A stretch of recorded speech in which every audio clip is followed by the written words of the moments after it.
I would argue, Mr. Secretary, that President Trump got elected last November on two issues, fixing the unmitigated disaster at our southern border and fixing the economy. And obviously you play a big role in fixing the economy and working with us on that. Go back a year ago, we had high inflation, high interest rates, unaffordable energy costs, supply chain frustrations. And that factored into people going to the polls and wanting a change on the economy. And as we think about the bill that we've put together, the One Big Beautiful Bill, there's lots of things in this bill that help this economy.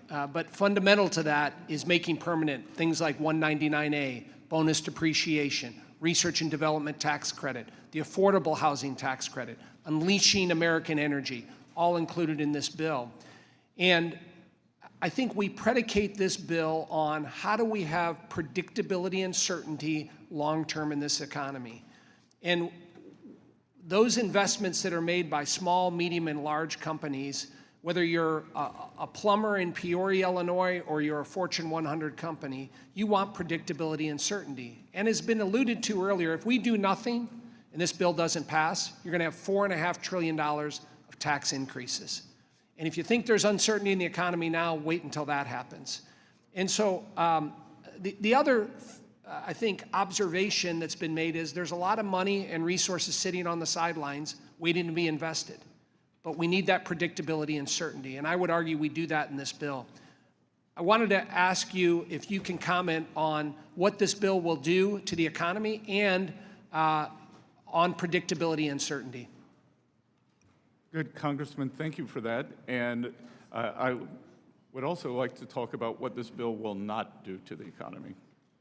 Because what we saw in the tax bill of under the Biden administration, which I believe was immoral, was rampant inflation. Rampant inflation, which is the best way to steal from working Americans. And the basket of goods and services that working Americans require had a substantially higher inflation rate than the 21% reported by the Bureau of Statistics. So in excess of 30% of purchasing power was stolen from working families. We had, in the summer of 2024, we had a record amount of food bank usage in the United States of America at the same time that the previous administration's tax bill, we had a record number of trips to Europe. And that is not an America we want. Record trips to Europe, record food bank usage. So anyone who voted for that tax bill, that was the outcome. What we are doing is trying to get back, as you said, to President Trump's private sector job growth creation. And the tax bill will incentivize private sector growth. Equally important, this administration's economic plan is a three-legged stool. It is trade, it is taxes, and it is deregulation.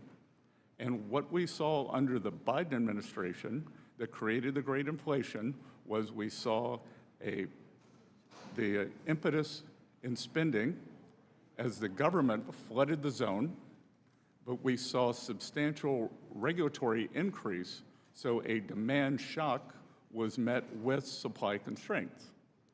What we are doing, with the help of this committee, and congressmen like you, we are creating a private sector demand shock that is going to be met with a deregulatory release. So we will go back to 2018 and 2019, we will have strong growth and it will be non-inflationary. Thank you, Mr. Secretary. I yield back.